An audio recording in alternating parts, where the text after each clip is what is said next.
নরসিংদীর রায়পুরায় মরহুম আলহাজ ডাক্তার আব্দুল হাশিম ভূঁইয়া স্মৃতি ফুটবল টুর্নামেন্টের উদ্বোধনী ম্যাচ অনুষ্ঠিত। রায়পুরা উপজেলা প্রতিনিধি খন্দকার শাহনেওয়াজের প্রতিবেদনে বিস্তারিত। শুক্রবার বিকেলে ইঞ্জিনিয়ার আশরাফ উদ্দিন বকুলের পিতা মরহুম আলহাজ ডাক্তার আব্দুল হাশিম ভূঁইয়া স্মৃতি ফুটবল টুর্নামেন্টের উদ্বোধনী match Sirajnagar M A. Pilot model উচ্চ বিদ্যালয় মাঠে অনুষ্ঠিত হয়।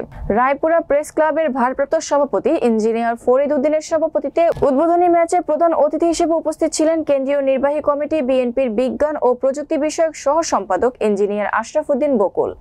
এ সময় বিশেষ অতিথি ছিলেন উপজেলা বিএনপির ভারপ্রাপ্ত সভাপতি হযরত আলী ভূঁইয়া, পৌরসভা বিএনপির সভাপতি ইদ্রিস আলী মুন্সি, সাধারণ সম্পাদক সাইফুল ইসলাম পলাশ, সিনিয়র যুগ্ম সাধারণ সম্পাদক মোহাম্মদ আমির হোসেন, উপজেলা মহিলা দলের সভাপতি আরফিনা আসাদ, উপজেলা যুব দলের আহ্বায়ক আলফাজ উদ্দিন মিঠু প্রমুখ। উদ্বোধনী ম্যাচে বাখরনগর শান্তির ছায়া ফুটবল একাদশ বনাম গোপীনাথপুর আদর্শ স্পোর্টিং ক্লাব অংশগ্রহণ করে।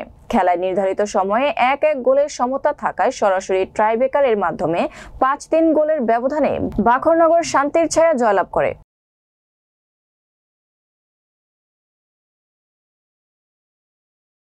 বিভিন্ন টাকা নিতে চলবে সারা বছর। তো আমি মনে করি যে আমাদের খেলোয়াড়রা খেলতে তারা উৎসাহিত হবে এবং আগের পকেট থেকে টাকা নিয়ে জনগণের পকেট টাকা নিয়ে বিদেশি প্লেয়ার নিয়ে খেলবো, এটা আমি চাই না।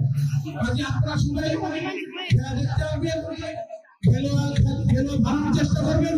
ছেলে মেয়েদেরকে যদি একেবারে মেসি না বানাতে পারেন, খেলাধুলো অংশগ্রহণ করে নিজের শরীরটাকে ভালো রাখবে এবং অসুস্থ হবে না, এটা আমি